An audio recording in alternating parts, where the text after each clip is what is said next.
बहुत बहुत स्वागत है स्टूडेंट्स आप सभी का। आज एक बहुत ही इंपॉर्टेंट टॉपिक पे बात करेंगे, जर्मनी पे। जर्मनी स्टडी वीजा इस वक्त बहुत ही प्रोमिनेंट है, स्टूडेंट्स को बहुत पसंद आ रहा है। नॉर्थ इंडिया खास करके पंजाब हरियाणा के स्टूडेंट्स का इंटरेस्ट बढ़ रहा है जर्मनी स्टडी वीजा में। सो जानेंगे क्या रीजन है, जर्मनी का क्रेज अब धीरे धीरे क्यों बढ़ रहा है। आज के हमारे गेस्ट हैं स्टडी स्केयर से सीनियर कंसल्टेंट अनीता जी। अनीता जी, बहुत बहुत स्वागत है आपका। Thank you so much. So Anita ji, Germany को लेकर एकदम से इंटरेस्ट क्यों बढ़ रहा है? एक मैंने चीज जो समझी है वो ये है कि जब कोई कंट्री पॉजिटिव साइंस देता है कि जी वी आर रियली इंटरेस्टेड कि हम स्टूडेंट्स यहाँ आए, तब एकदम से स्टूडेंट उसको नहीं समझते। पर जी जब पहला बैच जाता है, जब दूसरा बैच जाता है और वो वापस फोन करके बताता है ना कि हम यहाँ बहुत खुश हैं, वो माउथ पब्लिसिटी से फिर वो मोमेंटम क्रिएट होता है। सो जर्मनी जी इस मायने में कहाँ स्टैंड करता है? जी।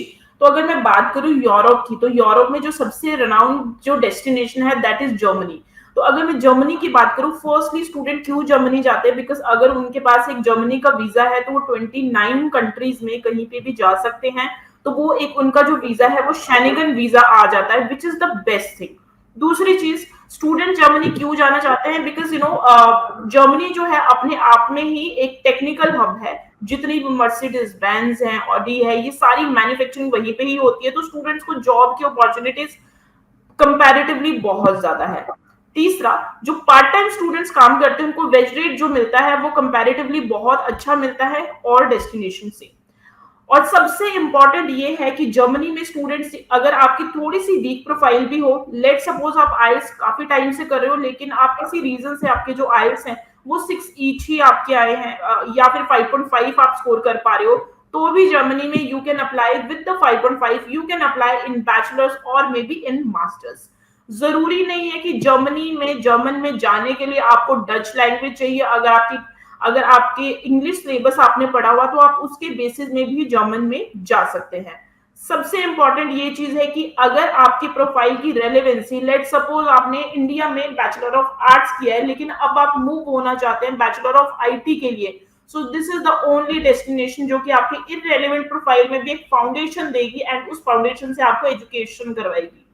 एंड द मोस्ट इंपॉर्टेंट, अगर आप देख रहे हैं स्कॉलरशिप की ऑप्शन, सबसे पहले मैं फीस की बात करूंगी। तो जर्मनी में जो फीस क्राइटेरिया होता है, you can go with your 1 year tuition fees. कुछ यूनिवर्सिटीज ऐसी भी है जो हाफ ईयर की ट्यूशन फीस भी एक्सेप्ट कर लेती है।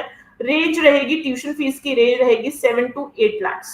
सो ये साल की ट्यूशन फीस आपकी जाती है। कुछ यूनिवर्सिटी जहाँ पे हाफ ईयर की ट्यूशन फीस आपने करनी है तो 3 से 4 लाख के करीब भी आप अपनी ट्यूशन फीस पे कर सकते हैं। उसके अलावा अगर आपकी प्रोफाइल अच्छी है तो वो आपको स्कॉलरशिप भी देते हैं। स्कॉलरशिप को जो टर्म यूज करते हैं वो डिस्काउंट की टर्म यूज करते हैं।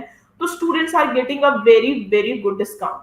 सो this is the these are the benefit. अगर आपकी प्रोफाइल में गैप पड़ गया है, आपकी एज कंपैरेटिवली ज्यादा हो गई है, आप 40-45 ईयर्स पे भी हो, लेकिन अब आपका प्लान बन रहा है कि हमें जर्मनी का स्टूडेंट वीजा अप्लाई करना चाहिए, then yes this is the best option.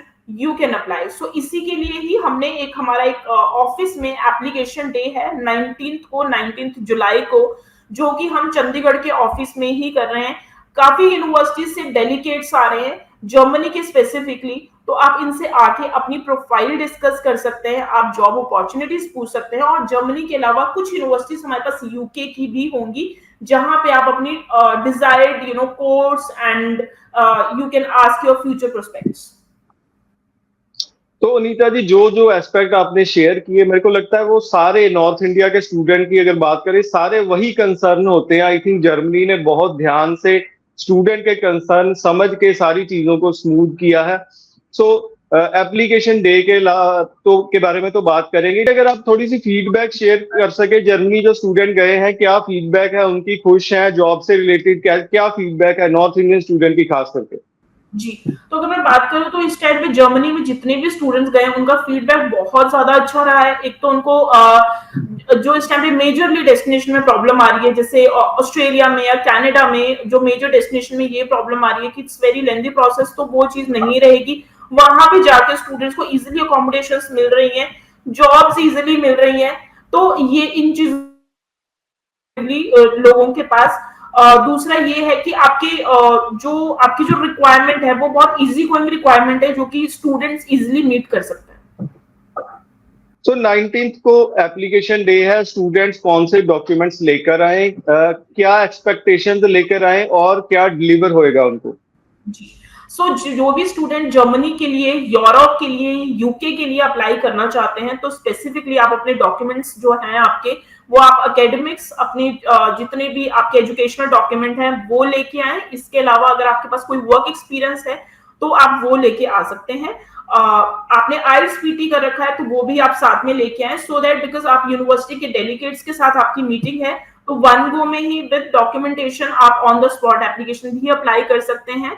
सो आपका जो एप्लीकेशन फी वेवर भी आपको मिलेगा उस दिन, ऑन द स्पॉट एप्लीकेशन होगी, तो इस चीज का स्टूडेंट्स फायदा उठा सकते हैं। जी, सो स्टूडेंट्स बहुत इंपॉर्टेंट अपॉर्चुनिटी है, डेट आप मत भूलें, 19th ऑफ जुलाई है। कोई भी फर्दर इंफॉर्मेशन चाहते हैं तो ये नंबर डिस्प्ले हो रहा है, आप अनीता जी से, अनीता जी की टीम से कांटेक्ट कर सकते हैं। बहुत बहुत धन्यवाद Anita ji, thank you so much. Thank you so much.